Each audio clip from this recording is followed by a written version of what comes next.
Some good Samaritans wrestled the freak off of me and shoved him into the station as we arrived at the next stop. They formed a phalanx around me to make sure that he wasn't getting near me again if he decided to try and reboard. He made no such attempt, though. As the doors closed on him, he flattened his hands and face against the window, giving me the coldest, most emotionless stare I had ever seen before. It's etched into my memory to this day. "You!" He looked undoubtedly deranged as he scoffed at me. "Find your inner peace, for you die tonight." The revulsion in his words rattled me to my core. The subway started up again and began to pull away. The crazy bastard tried his best to keep up and started yelling about how people like me were a menace to the world that must be exterminated. Once we got far enough from the station, he must have given up on his crusade against me because his screams grew smaller and faded into an unpleasant memory. When I was certain that danger had passed, a couple of people who had come to my aid gave me their full and undivided attention. It took what felt like an eternity to finally convince them that I'd be all right. I had assured them that as soon as I made it to my stop that I would report the incident. What a lie that was, though. I wouldn't have been surprised if my pants went up in flames right there on the spot. I couldn't breathe a word of this to anyone. In the naivete of my youth, I believed that it would bring about the end of my existence. If my parents heard that I got into a fight on the subway, they'd insist I stop taking it.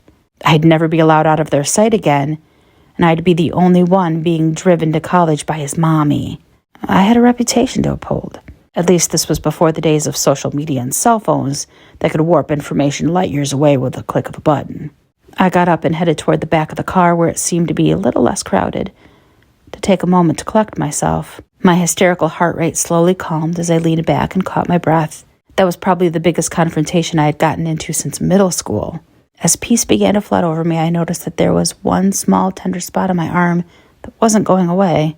Pulling back on my sleeve, I noticed an almost trivial trace of blood. I wasn't sure it had been there before. It almost looked like I was poked or prodded with something. So I figured I must have done it to myself while I was trying to retrieve my pocket knife. As I cleaned the blood, my arms began to grow heavy and weak. This miraculous newfound serenity of mine was quickly turning into a siesta. Everything around me began to get blurry.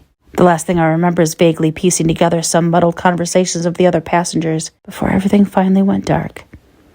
I can't even begin to guess how much time would pass before I would open my eyes again. It was just a good thing I woke up when I did. Otherwise, I might not be here, relaying the story. A substantial amount of sleep, followed by an uncertain amount of time, and the muddled conversations were entering my ears again as I awoke. I was in what could only be described as a state of sleep paralysis. Things were slowly making sense again, but it took every ounce of strength I had just to wiggle my toes. I couldn't open my eyes, but if I had to guess, there were at least 2 guys in the immediate area. "Hurry, he's waking up," the first voice alerted. "Already? You said the shit would last longer." A third voice entered the conversation. "Now settle down, boys. This is not ideal, for him anyway, but at least we've got him right where we need him."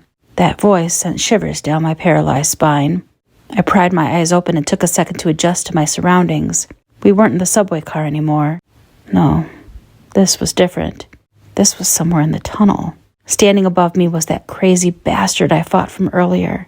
There was some kind of reddish substance smeared all over his face in crazy symbols.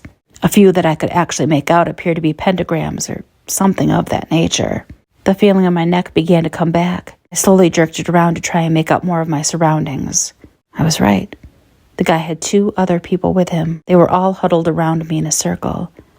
The trio looked almost identical, all completely bald and draped in robes. The one from earlier that I had fought, which seemed to be the leader, he huddled over me like a dark storm cloud. All I could do was peer into his black, bleak eyes as he stared into mine. If his objective was to get me to pray, he succeeded. I would have given anything to be anywhere else in the world. "I'm sorry about this, young man," the leader fraudulently apologized. "You weren't supposed to feel any of this. But what's a little pain and sacrifice to the good Lord? Please," I begged. "You don't have to do this." "But we do," he responded. "Through the consumption of the contaminated flesh and blood, you shall be made pure again, made whole." He withdrew a rusty knife from within his robe and began to tear away at my shirt, ripping an X in my clothes, right by my heart. By this point, I was starting to get feeling back in the rest of my body again, but I needed a little more time.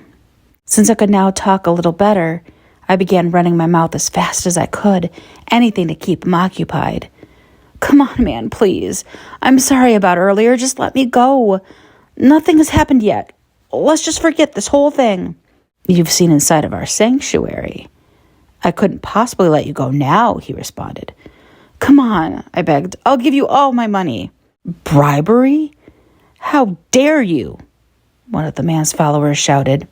I tried to spin it any other way I could. No, not bribery.